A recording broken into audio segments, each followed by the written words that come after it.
Hello, everybody. Welcome to Onion Soup, the show where we talk about metaphysics and reality in order to demystify spirituality. So today we have a wonderful guest, Miss Chenielle, and she is a human design expert. How are you doing today? I'm doing great. How are you? Doing wonderful. I'm really excited to dive into this because I feel like human design is a relatively new field of study. So can you tell us a little bit about it? For sure. Human design, I like my definition for it is this your life's blueprint on how to discover your purpose and what you should be doing to fulfill that purpose. It gives you all the tools you need just to self discovery, figure out how to best move in the universe.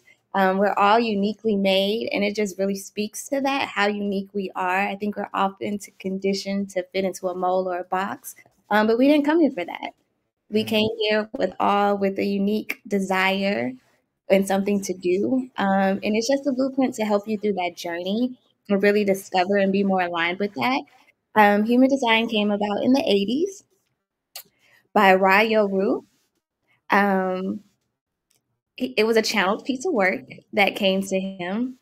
And it's been around since then. As you said, it's fairly new. I'm 36, is almost as old as me. I turned 36 this past Sunday, so it's fairly new system. It's based off the I Ching, the Kabbalah, as well as astrology, which are all self-discovery tools in themselves. Kind of brings all of those together to give you a bigger blueprint of what you came here to do. Interesting. Also, happy birthday. Happy belated birthday. So you mentioned that it's a combination of the I Ching, Kabbalah, and astrology. How does it differ from those other areas of study? I don't think it's different. I think there's layers to everything. Each tool offers something different for sure, but they each hold value. And you can use them to your best ability on discovering yourself and what you need to find out for yourself. The biggest tool that it's offered for me is discovering the people around me. I think before my journey into self discovery, which started when I was 30, which starts for most people because that's our first Saturn return, which a lot of people don't know. The next one will happen when you're around 60. It Mhm. makes me think of my mom. She was like, I thought I was real grown when I was 30. I didn't know anything about astrology at the time. But it makes sense now. Your first area of self discovery is going to be 30, where you transform with the universe and you're entering into a new era of life and being. Um, so I lost my train of thought. Where were we? Perfectly fine because I kind of want to touch on that Yeah, because okay, you good. know, when when people ask you, do you feel different on your birthday? It's like no.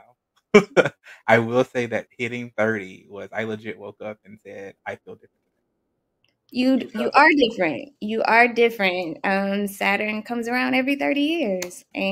and you are definitely different. You'll feel that shift again and again when you turn 60. I think you were asking the differences in human design versus the other two. I think that's where we started. Yeah, for sure. But you Um, said something about how for you, human design really helped you to kind of reevaluate or look at the people in your life.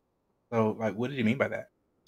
So I feel like growing up, I wanted people to act like me. And if you weren't doing things the way I felt you should do them, then I made that an issue for me. Hmm. And as I went on my own self discovery journey, I, of course, dove into the human design and astrology of those that I love and those around me. And to discover them and their uniqueness allowed me to appreciate them more as individuals, and I think that's where what we're missing in community. I thought we're conditioned to find community of people that look and act just like us. Hmm. Um, but the people we came here to experience life with are here to offer us different points of views, different perspectives. And the best way to build community is be able to honor people for who they are as individuals and their uniqueness. And this tool has really helped me do that with my husband, with my kids, with my sister, with my Mhm. parents, just allow me to offer more grace to people and see them again individually for who they are, and to be able to honor that Yeah. with the people in my community has been a game changer, just in the way that I'm able to love myself and the way that I'm able to love them. Able I'm way to show up for both of us. Wow. When you talk about fitting people into boxes, sometimes when I look at astrology, not my, but sometimes I look at astrology, I do feel like we're categorized into these 12 different boxes. And that's really only because people look at astrology primarily for their sun sign and don't dive deeply into like the moon, rising, let alone train different. Your sound's going in and out. I Oh, can hear you, but it's going in and out. I was like, let me like leave us. So ever since we got this new mic, I just kind of feel like sometimes it works, sometimes it doesn't. I feel like it has a mic. But what I was saying is, I do feel like sometimes with astrology, we throw ourselves into one of those 12 boxes, and then we allow that to define who we are. So is human design different in that aspect? I agree with you. People find their sun sign and they think that's their identity, and it goes so much deeper than that. Because like you said, there's your moon sign, there's your rising sign that make up so much of who you are. Mhm, That people don't know anything about, which is really, really unfortunate. With human design, I can see where from the outside looking in, if you're first getting into it, the box, but mhm, there are so many layers. I would say that first box would be your aura type. There are 4 different kinds: mhm, manifester, manifesting generator, projector, reflector, and manifester. mhm. Oh, you have them up on the screen. Yeah. Awesome. So these are the different types of aura types, and they all have similarities within them. And I can see how this can be seen as a box, but it goes so much deeper than that. I don't know if the people looking at the screen see the charts that you can see that has the different triangles, the different squares. There are so many layers in that. There's different centers, different gates, different channels. It's your strategy, your authority. So again, it's in the Mhm. sense that you have to take a deeper dive. It's not just this. Just like you're just not your sun sign. You're just not your aura type. There's so Yeah. many different layers that add to it. So when we look at these aura types, before I pull the image down, it looks like there's with the colors, and there's so many different strong auric vibes going along with the different types. So why is the generator looks more like a circle? Projector appears to be almost shooting something out. Manifestor is kind of wavy, and then reflector is just all wispy. So what does all that mean? So our generators and our manifesting generators, they make up most of our population. They're our worker bees. They're here to get the job done. They have an endless amount of energy in their sacral. They're energy driven. They're here to master things over time. So our projector, they have to wait for an invitation. They have to wait to be invited to do things. Our manifester, I'm a manifester. We're here to inform and initiate. And our reflectors, I feel like they're all over the place because they're completely open and they're very connected to the moon. Most of their life depends on the moon cycle, that full cycle, to figure out how to make a decision, how to move. But again, that's just the basic layer of things. There's so many things that go deeper. Right. So when we talk about I'm a projector. So we talk about manifestors and projectors and the other two. Can you dive just a little bit more deeply into that? Because as a projector, I remember when I first came across this idea, and it was talking about me.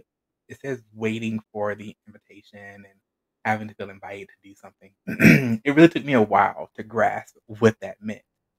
So can you dive just a little bit deeper about each one of those and I guess the main ideas? I think it takes a while just in general because it's a new concept. And my recommendation to anybody that's new to human design is just experiment with it. Don't take anyone's word for it. Just experiment with it. I came across human design found me. I came across it. I was at a wellness retreat that I gifted myself for my birthday. Mm, And the young lady that was on one of the panels is now my mentor. AC Brown introduced it to me. It's very uncommon in the Black community, unfortunately, and I hope to change that. Mhm. Um, but just to be able again to it was an aha moment. It was very confirming for me. Especially when you're trying to figure out who you are. You've been conditioned by your family, your upbringing, your social status. So many things played a part in you becoming who you are today. So to get this little nugget of information, like so much is predestined, pre-designed. When you came here, you already knew what you wanted to do. You're just remembering. Um, but I would definitely start with your aura type, start with your strategy. I would see a professional before taking a deep dive. That's what I'm here for. Contact me, email me, just to show you where to focus because there's so much information. And by design, I'm here to understand and to know, but that's Mhm. not everyone's road and journey, which is something I also was confirming for me for human design, my profile. And I don't want to get into all the technicalities and the words. I really want you to come see me so I can go deeper dive into what it is offers you as an individual. Mhm. I think that's the key to discover who you are as an individual. My experience with it has been amazing. With just progressing and living a freer life and just being one with the universe, building my intuition and just my spirituality as a whole. Mhm. Um, and realizing that all the answers are within. I think I mentioned before, we're just remembering. We already know what we came here to do. Yeah. When we So were in the spirit realm, we were very decisive of why we came here. We just have to remember. Did that so answer your question? it did. Okay. And where can people contact you? Where can they find you? You can email me at shanielle.morton@gmail.com. And I am happy to do a chart reading for you just to give you the basis to discover and experiment with some things yourself. Um, I would love to. I want to introduce this as to many people as I can. As soon as I found out about it, I was telling all my loved ones, all my friends. I found this new tool that was a game changer for me. And it's just been a beautiful experience. And I don't know anyone it hasn't helped, even if they just get that Mhm. surface level information of your aura type. Another big one is your strategy, which is how you came here to respond to the world. Which when you mentioned you're waiting for the invitation as a projector, as a manifestor, I'm here to initiate and inform. I need to Mhm. inform the people around me what I'm doing. So I want to get into you're talking about your almost predestined thing that you came here on Earth. So does that mean that I kind of want to talk about free will and fate? you know, if, Sure. if we're talking about things that are predestined before we got here, what about free will and is everything just fated to be? You always have free will, but I think there are tools out there such as astrology, I feel, in design to be a roadmap and a guiding light. But the decision is always yours. But my experiment with my free will and using these tools is the tools do allow me to be more aligned. I can always go against the grain and do what I want to do, for Yeah. sure, as you should.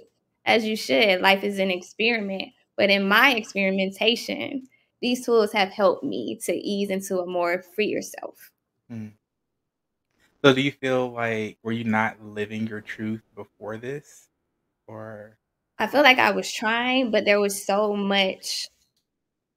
I was a people pleaser. I was mm, a people pleaser.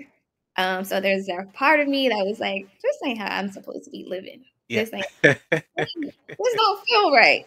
This is what I've been told I'm supposed to do, and the people around me like it, so I'm gonna keep trucking along in this direction because they like me."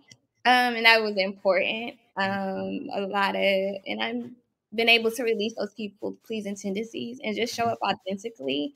And I want that for everyone to be able to be in a space to show up authentically yourself because that's truly where your magic lies. And that's how we can push the culture forward, the universe forward, just showing up as ourselves and doing what we came here to do and knowing that the people that are here for that will be attracted to us. Right. 100% agree with you, and I definitely dealt with, people pleasing for many years. But we're gonna take a really quick break, and I'll see you when we get back.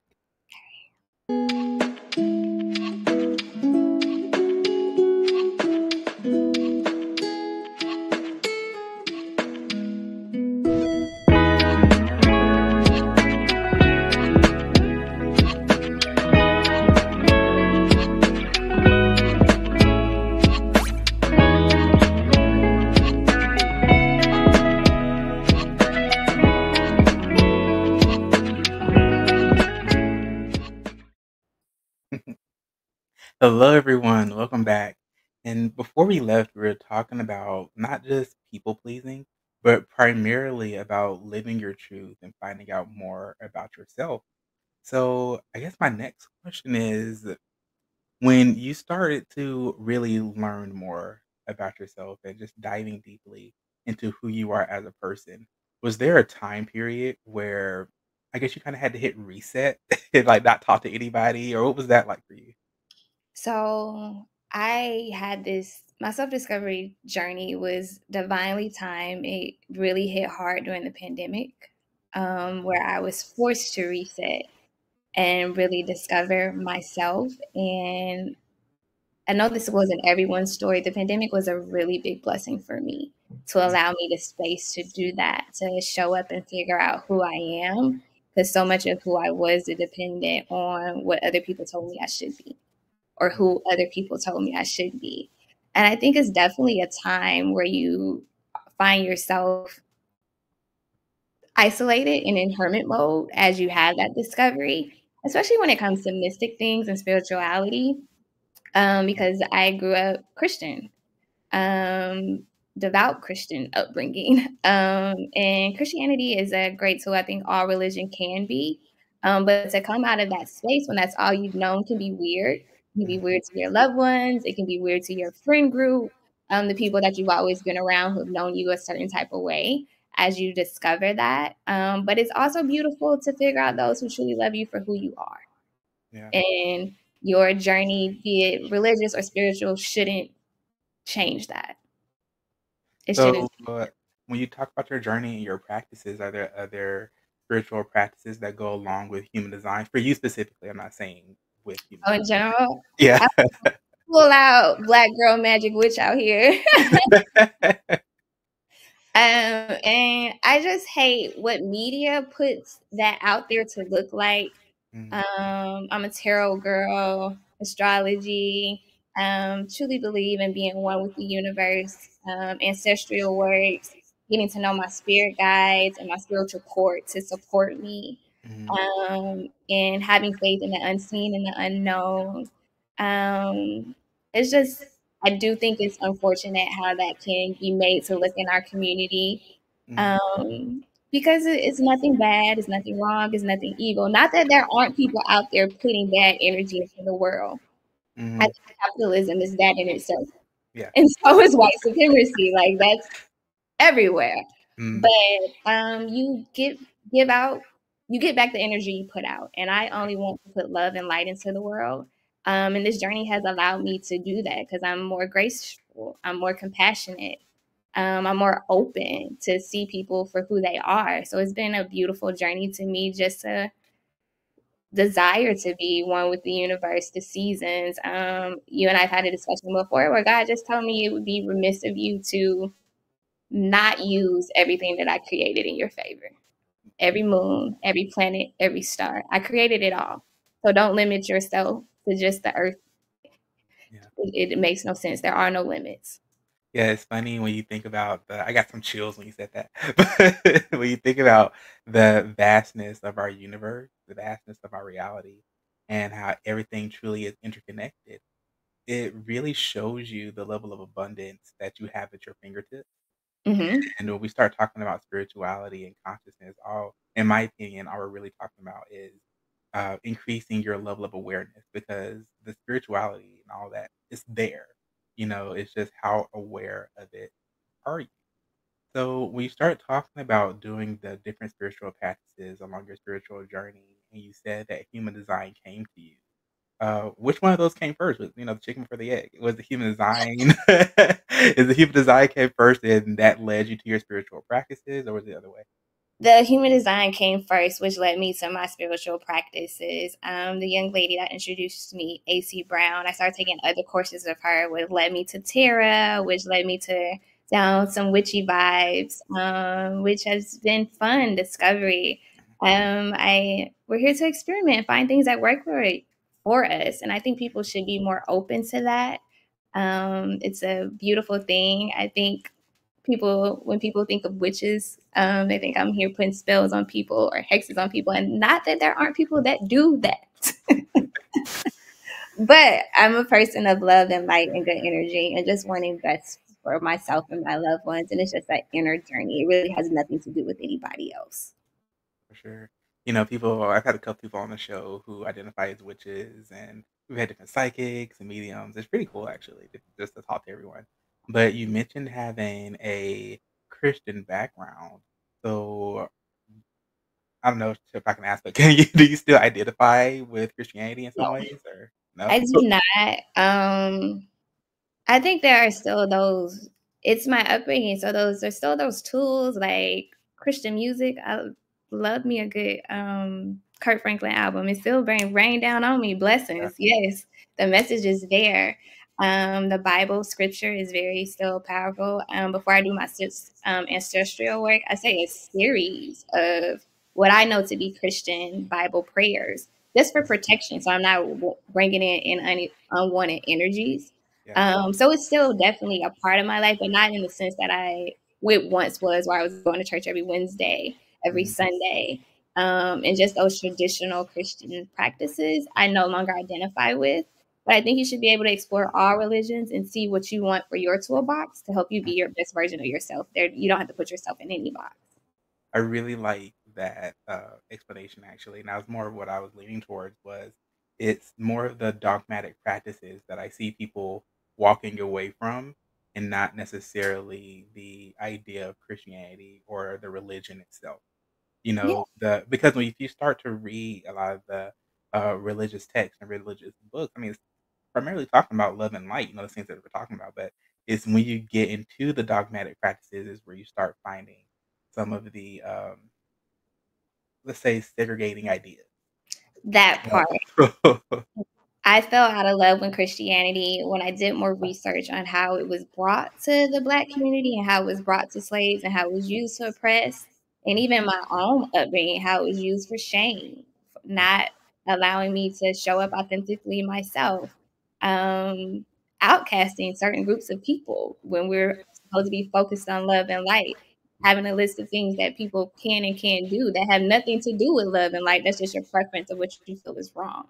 Mm, Um, and with all things, there's balance. And I think the idea that there is only good or bad is not not ideal, not the way to think of things for myself. I mm, feel like if you can be good, you can also be bad. There's duality in all things. It's all inside of us.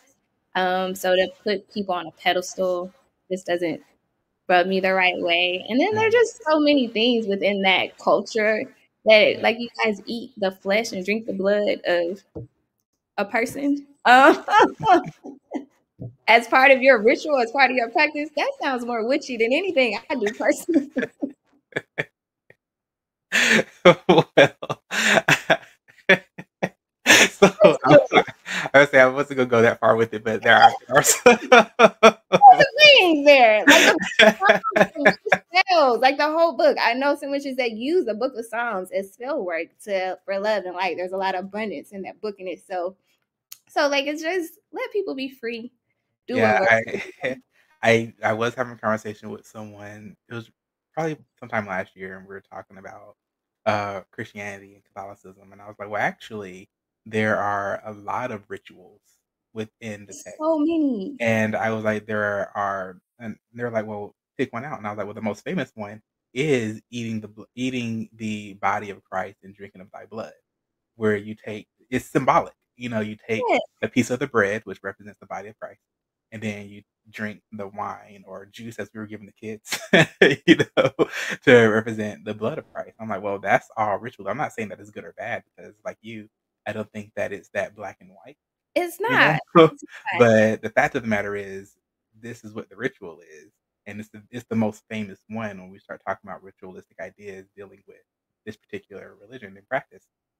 And there are plenty of others There are as well. plenty of others.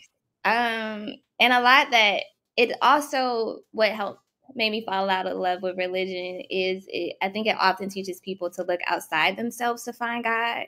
Mm, And doesn't teach them enough that God is within them and that they are also God. To be created in something's image means that you also are it. yeah. And I feel like I want people to discover that they also are God. They are also creator of miracles. How could you not be if you were created in God's image? Yeah. I 100% agree with you, and I have no issues with any religion or any idea or spiritual practice. But I agree with the fact that when you start looking outside of yourself for any form of salvation or any form of enlightenment, enlightenment is literally the light within.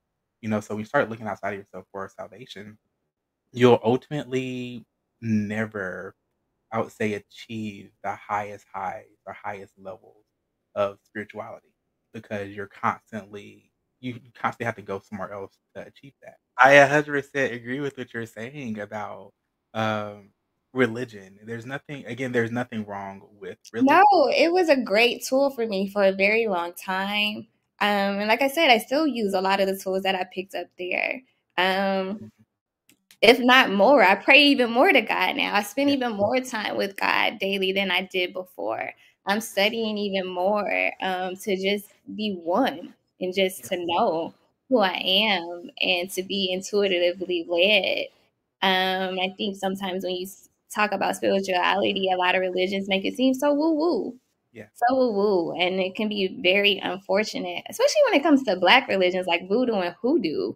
Mhm. The media can make those seem evil or bad, but they're not any different from any other religion, and they're all also based in love and light and pushing forward, and building a relationship with God. So it's just interesting for sure. Yeah, I definitely think that's interesting. I would say that while, yes, most of the other spiritual practices, such as African spirituality, Ifa, and things like that, while, yes, they are rooted in peace, love, and positivity, pretty much every spiritual practice does have what we would call like a dark side to it. It's So, given, right? yeah, and it's like because I feel like that's as soon as somebody sees this, they're gonna be like, "Wait, what about sacrifices?" And I was like, "Okay, that is a part of the conversation, It's and like that's not saints and sinners. right." Yeah, it's a part of the conversation. That's not something that's actively practiced No. anymore. Like people who currently practice various forms of African spirituality and various forms of spirituality around the world that doesn't fall into the big five religions, which is the big five would be the Abraham religions. They just call it pagan. But paganism is a blanket term that represents an idea that doesn't conform to the big five religions. And yes, there were some sacrifices back in the day where people would sacrifice animals to different deities, but the same thing happened in the Bible. you know? All the time. Yeah, This man was so, trying to sacrifice his son, his whole son. yeah. so, so I'm not saying that um, one is better than the other by any means, but the fact of the matter is, when you start reading, well, since we're talking about Christianity, when you start reading like the Old Testament, that there are sacrifices that are being done there, and at the same time, that's talking about love and positivity, and we really don't start getting a new ideology in the Bible until Jesus comes on the scene. But keep in mind, Jesus himself was basically viewed as a heretic. Yes. Because he was born of Jewish birth, but didn't really recognize as Jewish. And Christianity didn't come around until about 200 years after the death of Jesus. So while he was walking around performing miracles, doing what we would now call spells, or what they call spells back then, but now we would call it like Reiki and stuff like that. So while he was walking around performing these miracles, it was blasphemous during the time period. And I don't know, I just feel like it's very important to point those things out. As you should. I think you should. I think people like don't I makes me think of my mother. Our ancestors like want to love on her so much. They want to talk to Mhm, her so bad. She's just like, that is just not the Christian thing to do. And I was like, so you think you can talk to Jesus, who is a spirit, essentially, but all these other angels that you have, you mhm, don't feel that you have access to them at all? yeah, And to see her hurt and how much she misses them, and for them to be like, we're here for her, we want to talk to her, we want to love mhm, on her, and for her to take herself away from that because she doesn't think of it's the Christian thing to do to mhm, talk to her spirit guides and her spiritual court. It just hurts my heart, but I know she has to come to that in her own time. yeah. You mentioned ancestors like quite a few times, and then you mentioned it in the same context of angels in Christianity. So, would you reference your ancestors as angels? For sure. For sure. I think they are my angels. And I don't feel that you have to wait till you die to see them and talk to them and love on them and get advice for them because they're here to support you. So I need to have a conversation with you. Then we gonna have a conversation because they're here to help you get through this humanly journey that you Yeah. came here to live. I They wanna, like I feel like it's important to also put out when we say see and talk to the different spirits. Oftentimes, not saying that this doesn't happen, but oftentimes we're talking about more intuitively and with your third eye, for or sure. they show up in, like, dreams and visions, and I think that's another thing that gets misconstrued is people are like, "Oh, so you got ghosts showing up in your house." And it's like, "Well, no, I didn't really see, like, a corporeal or not corporeal being going No, I didn't. through." It's all intuitive for me. Like I can feel someone's presence. I'd be like, oh, that's my grandma. Mhm, Or my social work is very intentional. I mentioned earlier that I say a protection prayer. I light a candle. I bring in water because it helps to between the realms. And I journal. mhm, I journal. Like, what it is do you guys want me to know? I'm about to sit down with this pen and paper for about 10 minutes. What is it that you want me to receive? I write petitions to them, prayers on things I need help with. And the answers can come. I'll hear a song one day. I'll mhm. see a sign that's like, oh, that's the sign. So just practicing on being more aware so you can see those signs and present in the moment, but they're all around. They're here to love on you and guide you and help you through things for sure. So, do you think that has anything to do with the synchronicities that appear in our lives? For sure. Yeah. For sure. For sure. I think all things are divine. And all things are God's redirect to where you should be. I don't think coincidences exist. I don't either. I've always felt that everything happens for a reason, regardless if you wanna believe that or not. Because then you get the other side of the conversation, like, "Well, why did God kill my baby?" Like, well, Those type of things, right? yeah, but that's not I feel like looking at it from that perspective is just looking at one aspect of the situation that's going on because anything that happens in your life is to help you grow, For sure. in one way or another. And I think something that how religion handicaps people is it doesn't allow them to take responsibility for the reality that Mm, they create. mhm, You are fully accountable for the reality that you create, but it's easy to say, "No, this is God. God did it. God did it." mhm, Um, but that's one and the same. right. And I Me. would also say that as you were saying, looking outside of yourself for absolution is a part of that because if you are continuously looking outside of yourself, it's easier to place blame or place whatever onto another being or another entity, regardless of if they're there or not. But yeah, when you start looking at yourself, you start seeing your direct hand and what's going on. But there's power in that, and the power in that is because I recognize that I was the one that caused this, I am also the one that can change it. I can change it. I Yeah, can change it. I can focus my energy, yeah, on my energy and what I'm putting out to the world so I can make sure that I'm receiving the things that I need. Something that I've learned on my journey is that God's always working in my favor. Regardless of what it looks like in the moment, it's not always going to be shiny. It's not always going to be rainbows. Sometimes it's going to be uncomfortable, but it's all in my favor. And that allows you to get through those tougher times with more ease. And also having these tools helps me get through those tougher times with more ease because I know that I'm gonna be all right. And yeah, whatever this is, there's a lesson here. So let me discover that. What's the lesson here? What's God trying to yeah. tell me? Where am I not moving where I need to be? This is uncomfortable.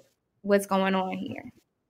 Do you ever find that directly after you ask, what the lesson is, that's when it really like, the answer shows up directly Mhm. after? So do you feel like you have to, like, get out of your head about the situation? Get out of your head and listen and pay attention. Yeah, I said earlier, I've been making more space for prayer and meditation and just really being intentional with what direction am I supposed to be moving in and being present enough to see it. You got to get out of your head. And that can be hard. That It can is. be really hard. And I have a lot of air. I'm a Aquarius sun, a Gemini moon, a Gemini rising. So my brain is meant to constantly be thinking and Mhm, discovering. But it's redirecting those thoughts that don't serve me, those repetitive thoughts, or those thoughts that are trying to put all the pieces together. That's not my job. I'm supposed to yeah, take the first step, focus on the outcome, hold on to that energy as it already is, and mhm, let God do all the shit in between. yeah, yeah, Let my ancestors do all the shit that's in between. All that in between stuff, I think that's where we get lost in our heads. yeah, And I also have to make space to have thinking moments because my mind wants to do that, mhm, whether that be creative journaling prompts, doing something creative where it has that time like to like go off and do the mhm, thinking that it came here to do. So yeah, it's a constant redirect of thoughts. Like, nah, let's come back here. We're here in the now. mhm. Mind your business. I feel like that's so important to say that you have to make time and space for yourself to redirect your mind. You know, Mhm. we live in a very busy society, a very busy world, especially, out here with everything that's going on. So if you don't give yourself that space to sit down in prayer, to sit down in meditation, just to collect your own thoughts, how can you expect to focus on it? You can't. You And then can't. what you were saying about allowing God to really work the magic that's in between, it really brings me back to there's this book called Conversations with God by Neil Donald. Highly recommend the read to anybody. And it's literally a guy having a conversation with God. And that God says it's really difficult to explain spirit. And here's why. He's like, because if I say father, you get an idea of what the father is. If I say son, you know what the son is. The spirit is that the connection in between. And he's like, to put that in another way, we can all recognize that I'm sitting here and you're sitting there. And those are two physical locations. But we can also agree that there's space in between us. How do you define the space in between us? Just as difficult as trying to define spirit, or just as difficult as trying to define God. So, which leads into my next question: as you say God a lot, what is God, or who is God?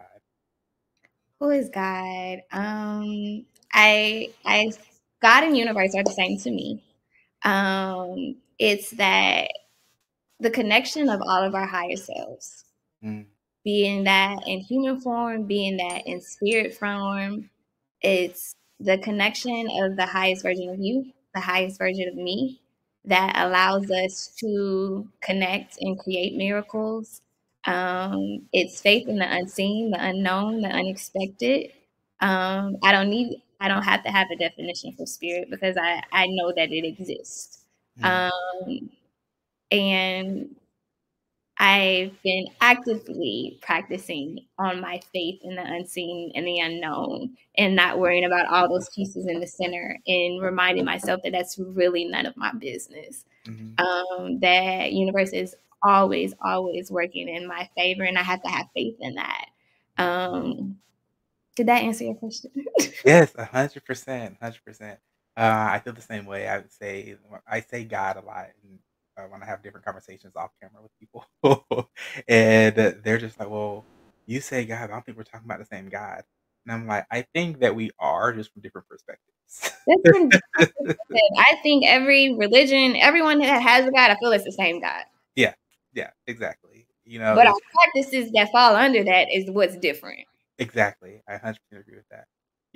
If we look at the fact that, like you say, everything is connected, and like if you zoom in, this is my expectation I would give people. If you could zoom in on literally any physical material in our reality, you'll find that it's just a bunch of energy connected to other little dots of energy. It's only when you start to zoom out from that energy that things start to take shape, start to take form. Yes, But it's separated by just energy, you know? that's Now it. all of that is God. So if we say that God is everything, then God is literally everything, everything in our It's physical world, everything. It's everything in our non-physical world. everything. Yeah. For sure. So, For sure. I wholeheartedly agree. mm, And it's just, I'm happy to have this current relationship with God that I have. I feel more complete in that mhm, when I'm able to look within and to know that I I am also God. I feel like oftentimes that can be misconstrued to people thinking that I'm not saying that I am the God. I am not saying I am the only God. I am saying that we all are. Mhm. I came So, across something this is about last year. I was actually puffing gas and listened to an audio tape, and this guy was explaining that idea of, well, we are all a piece of God, but neither one of us individually is God. And he said, look at it this way. If I took an apple and I chopped that apple up into small pieces, as small as I could get it, and gave you a piece of that apple to eat, is it still an apple? And he was saying that, well, yes, it is a piece of the apple, but to say that it's the apple wouldn't be completely accurate either. And that right. really is how the explanation of us being a part of God is. Yes, we are all small pieces of God, but to say that we are God isn't particularly accurate either. you know? I agree. I agree. And I think it's all goes back to perspective. I think to know that you are a piece of God, to be able to carry that energy, to be able to carry that confidence, just makes life a little more fun. It does, it does. I also think that it helps out with the faith as well, For because, sure. like, knowing that you are a part of God and God is a part of you, it really makes it a lot and that everything else around you is also God, which means everything else around you is a reflection of you. I don't have to know what's going on because to say that God has my back is just saying that there's a piece of me that's always watching over myself, and I know that I wouldn't do myself harm. So, Imma be okay. Everything's gonna be alright. Everything's gonna be all right, regardless of what it looks like in the moment. God is always working in my favor. Exactly. Well, I know we got a little bit off topic from human design. Very much so, but it all goes back to the same thing for sure. Human design, I said previously, has just been an amazing tool, and I love blessing other people with it and allowing people to discover themselves. Um, I wish it was everywhere. I wish it was in school so we can carry their learning to kids. People have it in their families so they can help their children out and better understand them versus the way I feel like I was raised to as a child to be seen and not heard. Mhm, And anything that went outside what my parents wanted for me or wanted for me to do was seen as disrespectful versus me just being myself. So mhm. to be able to see myself make space for my kids and just have a tool to help me better honor them and help them discover their purpose has been a really good game changer for me. Wow. How do you implement that with children? Talk to your kids about it.